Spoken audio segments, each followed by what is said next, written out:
Good evening. Thank you so much for joining us. This is the main news on Camnet TV, coming to you live on Topstar, channel 106 on Kenstream app. We are also streaming live on Facebook, Camnet TV, as well as on our YouTube channel, Camnet TV. Here are the headlines in our news tonight. Government assures nation of sufficient diesel stocks amidst public concerns.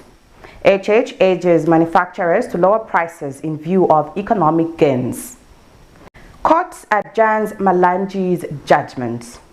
And in international news, Netanyahu signals simultaneous military and negotiation efforts in Gaza. And in sports news, ETO'O wins appeal and can run for CAF Executive Committee. I will be back with the details shortly after this break. Get all the latest updates in court news only on Camnet TV. We take you and make you feel part of the court sessions through our in-depth coverage of the adjudication process.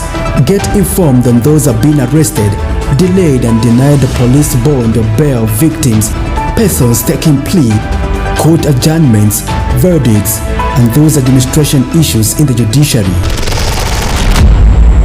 You can also follow and give us a like on our social media platforms, Camnet TV, not just another channel. With the news in detail, my name is Sylvia Zulu. Former Foreign Affairs Minister Joseph Malanji has fallen ill, prompting the Economic and Financial Crimes Court to adjourn the delivery of his judgment, which was scheduled for today, 22nd August 2025. Malanji's lawyer, Chawandila Nyembili, informed the court that a medical note confirmed the former minister became unwell on 25th August 2025. In response, Magistrate Irene Wushimanga postponed the ruling to a later date. Malanji faces allegations of acquiring 2 helicopters, a hotel, and 7 houses suspected to be proceeds of crime. He is jointly charged with former Secretary to the Treasury, Fredson Nyamba, for the purchase of a chancery in Turkey without following proper procedures. According to the state, Malanji allegedly used part of the transferred funds to acquire the properties. Meanwhile, the court has set Monday, 25th August 2025, for the delivery of judgment in the case involving former Lusaka Province Minister Boman Lusambo, who is accused of acquiring properties reasonably suspected to be proceeds of crime. Minister of Energy Makozo Chikote says the country has sufficient diesel stocks to meet national demand. He explains that the quantity translates to 14 days of national consumption, assuring the public that the government is closely monitoring the situation to maintain stability in supply. The minister says a recent survey conducted on 650 filling stations across the country revealed that the majority of service stations are operating normally. Out of the total surveyed, 456 were dispensing both diesel and petrol, while 33 were dispensing only diesel. He adds that this demonstrates that fuel supply remains generally stable despite reports of isolated shortages. According to the findings, 125 stations are dispensing only petrol, while 36 had temporarily run out of stock. Mr. Chikote clarified that such cases were due to logistical delays that are being addressed to ensure normal service is restored as quickly as possible. I wish to make it clear that the country has adequate stocks of diesel to meet the current demand. As of yesterday, 21st August 2025, the national stock of diesel was 64.8 million liters, equivalent to 14 days of national consumption. A survey of 650 filling stations nationwide revealed as follows: 456 stations were dispensing both diesel and petrol. 33 stations were dispensing only diesel. 125 stations were dispensing only petrol. 36 stations had temporarily run out of stock. These figures confirm that fuel supply across the country is sufficient. Preliminary investigation shows that the reported shortages are localized and linked to supply chain bottlenecks. The ministry, together with ERB and other stakeholders, is addressing these bottlenecks to stabilize and normalize the market. Going forward, we are implementing both short-term and long-term measures to ensure stable and predictable access to fuel across Zambia. 1. Spot checks. The ERB has intensified on spot checks, working closely with TAZAMA to ensure that the fuel uplifts are going to intended places, with emphasis on retail consumers. Republican President Hakainde Hichilema has appealed to manufacturers to respond to the recent reduction in fuel prices and other improved economic indicators by lowering the cost of essential commodities. He said the benefits of favorable market on to consumers to help ease the cost of living for ordinary Zambians. Speaking when the Zambia Association of Manufacturers ZAM paid a courtesy call on him at State House, President Hichilema urged manufacturers to avoid unnecessary litigation as it drains resources that could otherwise be invested in growing the economy and creating jobs. President Hichilema further stated that government is working tirelessly to achieve a single-digit inflation rate by December this year or January 2026. Meanwhile, Zambia Association of Manufacturers President Ashu Saga commended government for implementing policies that have created an enabling environment for the sector. He noted that despite challenges such as the recent drought, the manufacturing industry has received and recorded growth and placed that ZAM will continue working closely with government to support national development goals. People of Zambia expect that you respond to the reduction in the fuel prices. How do you respond? Inject a fair pricing in your products and services. When the fuel price goes up, you instantly increase your prices. You don't even talk about a lag time. Instantly. When the fuel prices goes down, no, we have old stocks. Old stocks are not moving for 1 month, 2 months, 3 months, Mr. Chairman. This is a partnership we would like to see, because when we inject a fairer price, it means that the whole economy begins to reduce the cost of business as intended, cost of doing business, and therefore the cost of living as intended. I argued with my colleagues that deliver quality. Price must be right. The quality of what we procure must be right. Same applies to this side, my right-hand side. Quality. Please. This is the argument people are making, that our local manufacturers' quality levels are lower. I don't buy that argument. The meeting reflects your unwavering commitment to fostering private sector-led growth and your recognition of manufacturing as a cornerstone of Zambia's industrial and economic transformation. We do not take this engagement for granted, Mr. President, and remain committed to working collaboratively with your government to unlock the sector's full potential and the potential of our country.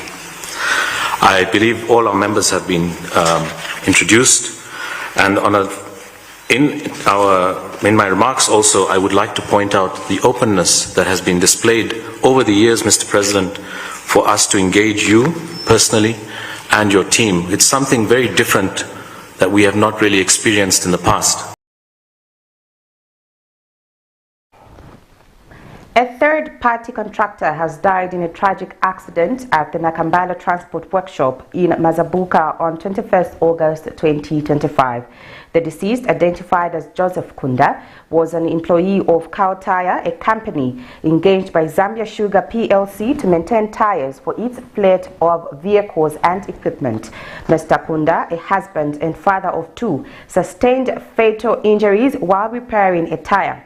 Confirming the development, Zambia Sugar PLC Corporate Affairs Director Eugene Chungu expressed the company's regret over the loss and said relevant authorities were immediately notified when the incident occurred. He added that the company is fully supporting investigations being undertaken by the Zambia police, government agencies and other stakeholders to establish the circumstances surrounding the accident. Mr. Chungu explained that Zambia Sugar has suspended operations at the workshop for 2 days and instituted a safety stand down. Mr. Chungu further conveyed condolences to the Kunda family and assured them of the company's support during this difficult period.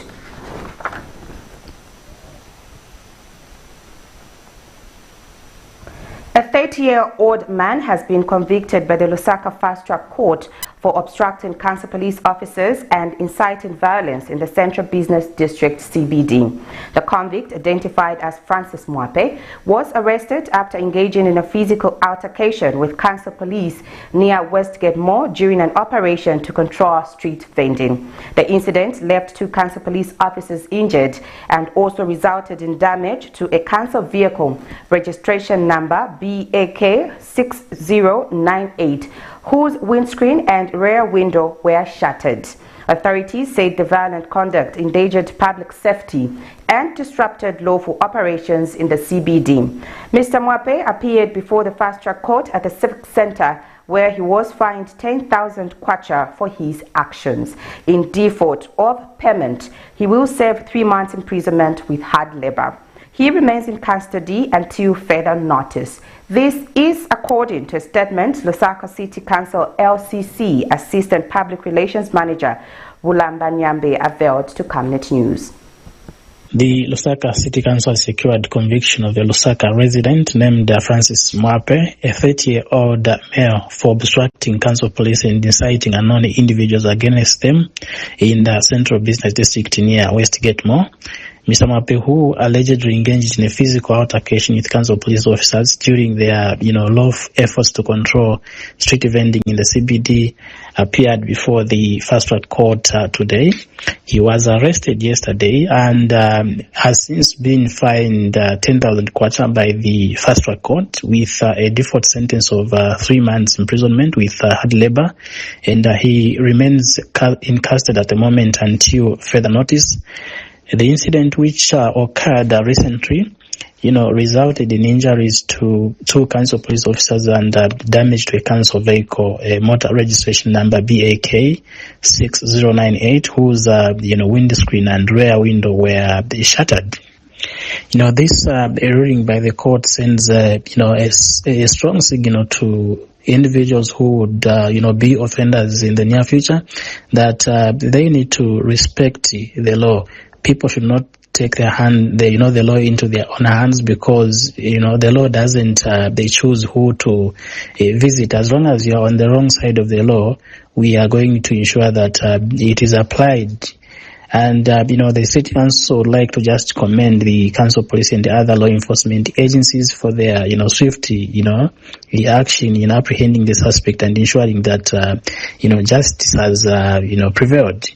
Further, we wish to urge members of the public to refrain from engaging in acts of lawlessness, as such behavior, endangers public safety and will not be tolerated.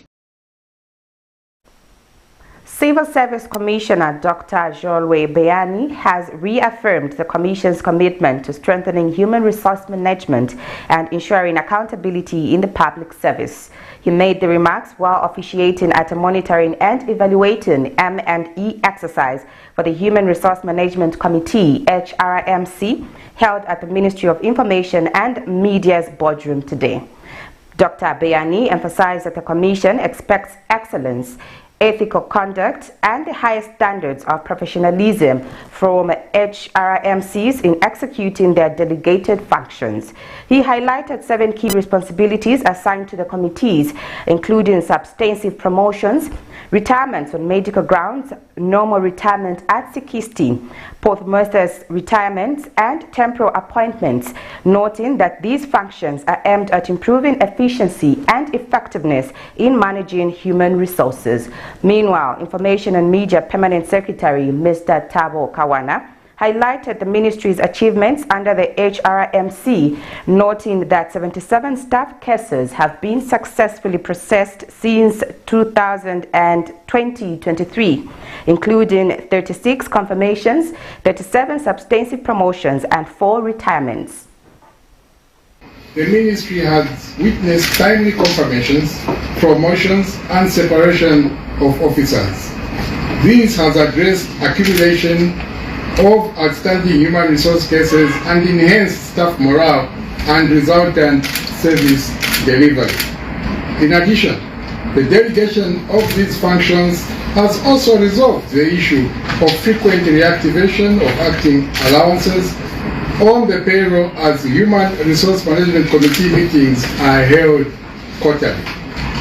Further, the delegation of this function has enhanced capacity at institutional level with regards to human resource progress and procedures.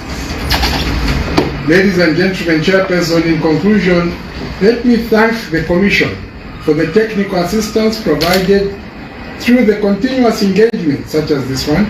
We hope that this collaboration will continue. Your success in executing these functions will enable the Commission to delegate more functions to you, and that will reduce the Commission's workload. Therefore, as members of the HRMC, it is imperative that you hold yourself accountable to the highest standards of public service. And it is equally essential that the Commission ensures that the functions entrusted to you are executed with the utmost care, diligence, and integrity. Ladies and gentlemen, there is need for a collective resolve that the era where public officers abrogated terms and conditions of service, we got away with it, was the thing of the past. As stewards of human resource management within this ministry, you bear a critical responsibility to prevent such lapses from recurring.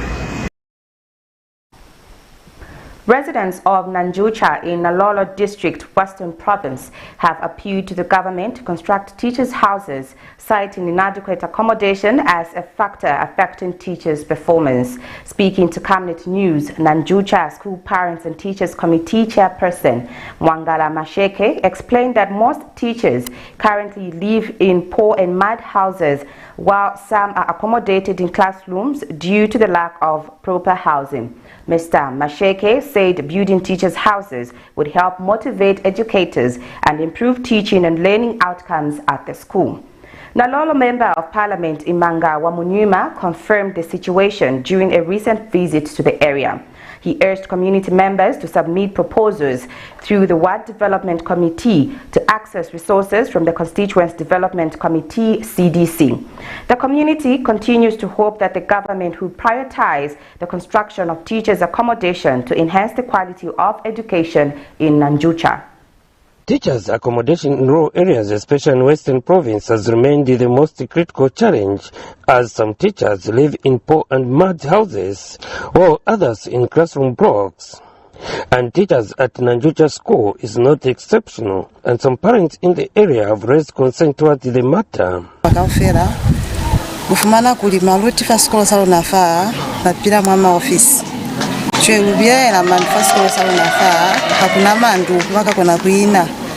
Makilasi aluna hana mawindo kula hainela moya ufuka banana bakoloba chweke alukupa kumina kumweze mawindo mane mtoli yaisa ateni mandu kuli maluti baluna bazoma maofisi mwali bakone kukena mwa mandu bakone kufumana apa balelo akuli maofisi abasune kuina mwateni chweke alukupa kumina kuli mkono kulutusa chwalo maluti baluna habana hande bwino sakatabu yo hande bakensa kuli mandu baina kuvera mubu kono kula hainela kumwatibwa kono kuli afa pressure babaizi mwa mahaya happy kuiba kono kutopangira maluti babona amandu apemane maluti bashimbuluka mamandu abona kukena mwa makilasi chola haba kena mwa makilasi maluti banana bakaitutela kai hakuna handi ko bakaitutela kona kuli muso sana kutale mahatabo ya miao mandu ya maluti mubasonera kubeera kuli bakona kuina chwani.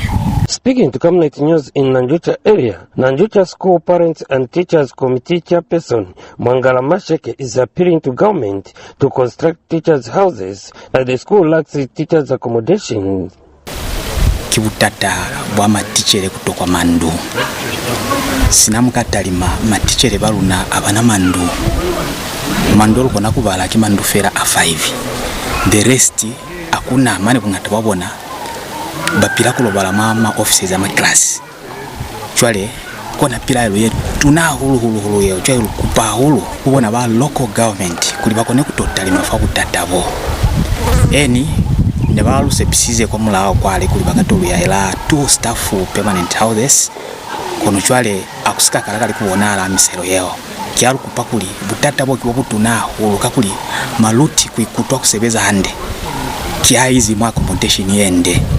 Mino Naroro Member of Parliament Imangawa Mnyima confirmed the development during his interaction with the community members when he visited the area and urged community members to apply for constituency development fund through the World Development Committee. Yeah, we've appreciated the challenges at Nanjucha Primary School, Nanjucha Zone, teacher accommodation. We hope that the community has applied through CDF and we hopefully prioritize this. Kabila Musiabo, Camnet News in Naroro District, Western Province. This is the main news on Camnet TV. We'll now take a break and we'll be back with the rest of the news. Keep watching. For immediate coverage of any breaking or latest news in Zambia and around the world on Camnet Television, call the numbers on your screen.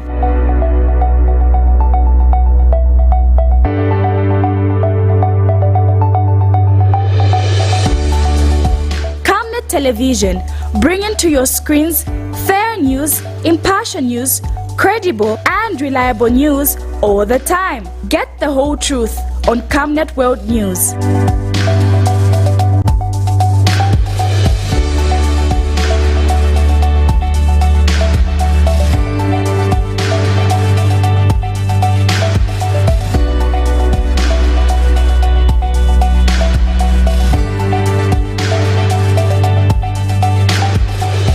Camnet Television, not just another channel. Are you looking for a reliable and efficient courier company with international standards? Then let UBZ Courier, your trusted partner in swift and secure deliveries, be your ultimate choice. Whether it's a small package or a hefty consignment, UBZ Courier handles it all, locally and internationally. Our modern call center ensures personalized attention for every client. For seamless deliveries within Zambia and beyond, trust UBZ Courier.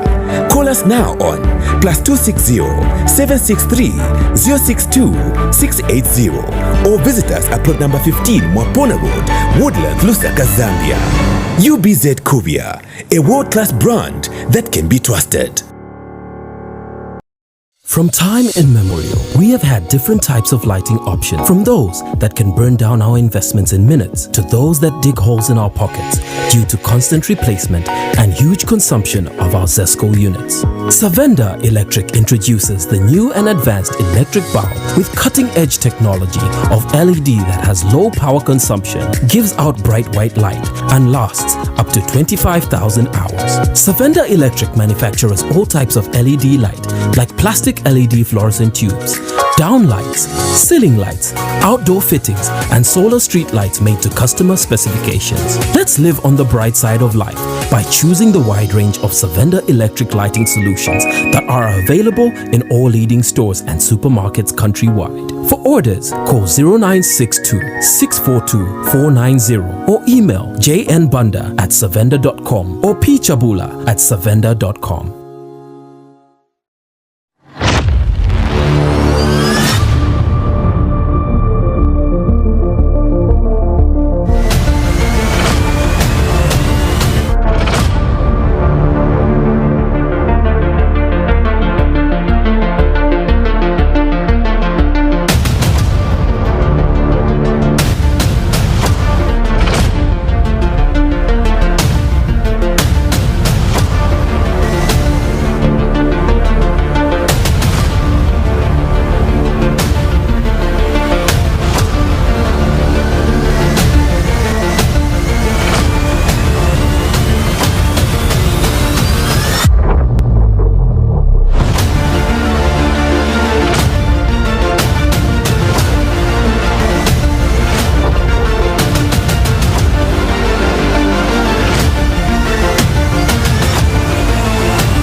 Thank you so much for staying with us. And now, in international news, Israel Prime Minister Benjamin Netanyahu on Thursday announced that negotiations would resume immediately for the release of all hostages and an end to the nearly 2-year conflict in Gaza, even as plans to capture Gaza City move forward. Speaking to soldiers near Israel's border with Gaza, Netanyahu said he was in the decision-making stage and had come to the Gaza division to approve operational plans presented by the army and the Minister of Defense. While emphasizing the military plan, Netanyahu confirmed that he had instructed authorities to begin immediate negotiations aimed at ending the war on terms acceptable to Israel. Here is a roundup of international news. Israeli Prime Minister Benjamin Netanyahu says negotiations will resume for the release of all hostages and an end to the nearly 2-year war in Gaza. At the same time, he said he was still set on approving plans for defeating Hamas and capturing Gaza City. We're in the decision-making stage. I've come to the Gaza division today to approve the plans that the army presented to me and the Minister of Defense for taking over Gaza City and defeating Hamas. I appreciate the presence of the reserve soldiers and of course of the regular army for this vital goal. I've also instructed to begin immediate negotiations on the release of all our hostages and an end to the war on terms acceptable to Israel. It was Netanyahu's first response to a temporary ceasefire proposal accepted by Hamas earlier this week that was put forward by mediators from Qatar and Egypt. Thousands of Israelis took part in a nationwide strike on Sunday, calling on the Prime Minister to reach an agreement with Hamas to end the war and secure the release of the remaining captives.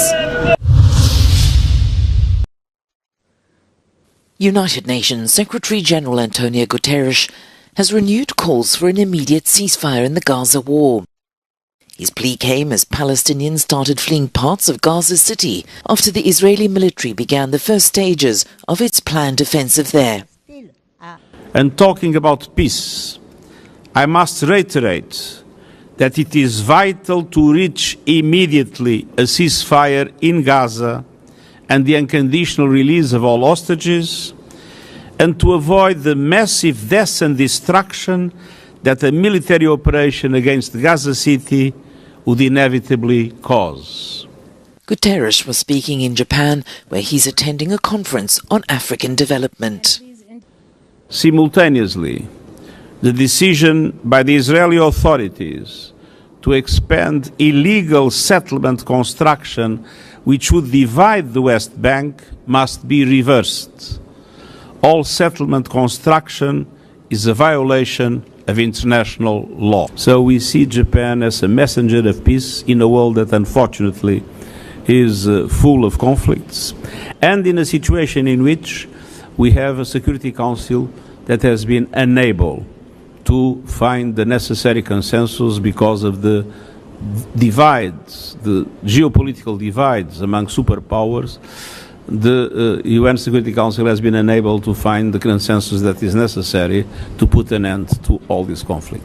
Israel is pressing ahead with its plan to seize Gaza's biggest urban center, despite international criticism of the operation, which is likely to force the displacement of hundreds of thousands of Palestinians.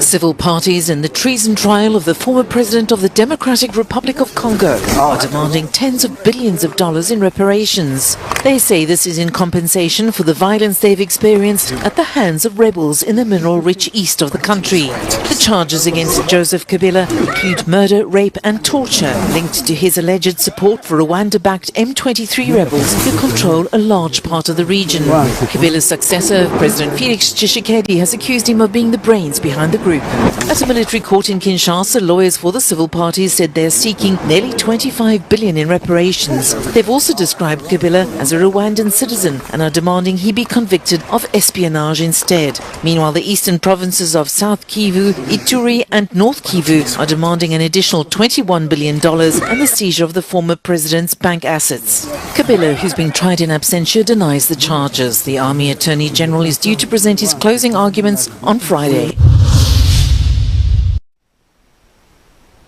In sports news, Zesco Dollar Girls has beaten Beauties FC 3-0 in their opening match of the 2025 CAF Women's Championship League COSAFA qualifier on Friday, signaling a strong start to their regional campaign. Abel Chitundu gave the Zambian champions an early lead in the 21st minute before Penlop Muluwa doubled the advantage from the penalty spot in the 42nd minute. NLS Piri added a third goal just before halftime, also from the spot, to seal a commanding victory. Beauties FC struggled to break through Zesco's defense, failing to register a goal despite creating some opportunities. Zesco Dollar Girls displayed both attacking flair and defensive discipline throughout the match. The win sets up a high-stakes second match for Zesco, who will take on South African side Mamelodi Sundowns on Sunday at 15 hours. The team will be looking to build on their impressive debut performance. This victory not only boosts Zesco Dollar Girls' confidence, but also establishes them as serious contenders in the COSAFA qualifier, sending a clear message to the rest of the competition.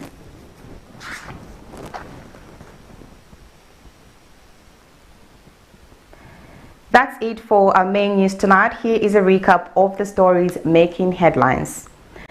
Government assures nation of sufficient diesel stocks amid public concerns.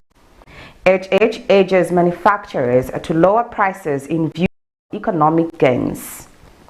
Court adjourns MALANJI'S judgment. In international news, Netanyahu signals simultaneous military and negotiation efforts in Gaza.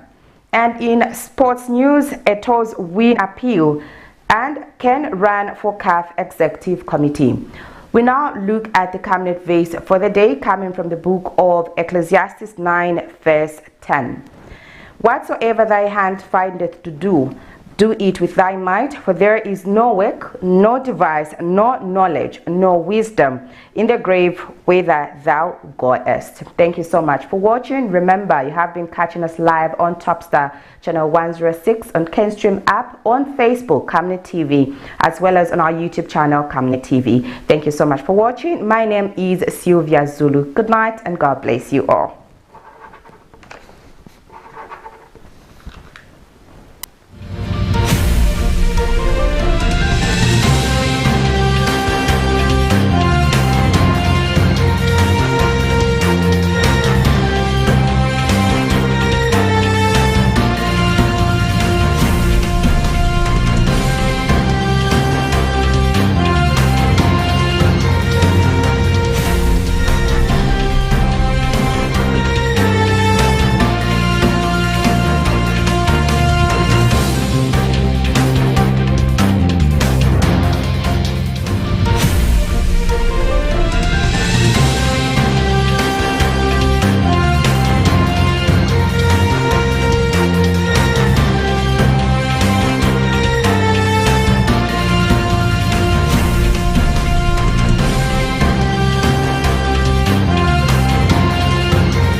Monday to Thursday afternoon, join us for the Lunchtime Cafe. We get to bring to you emerging stories making the headlines, midday news, and we remind you of what political leaders and governance actors said back in the days.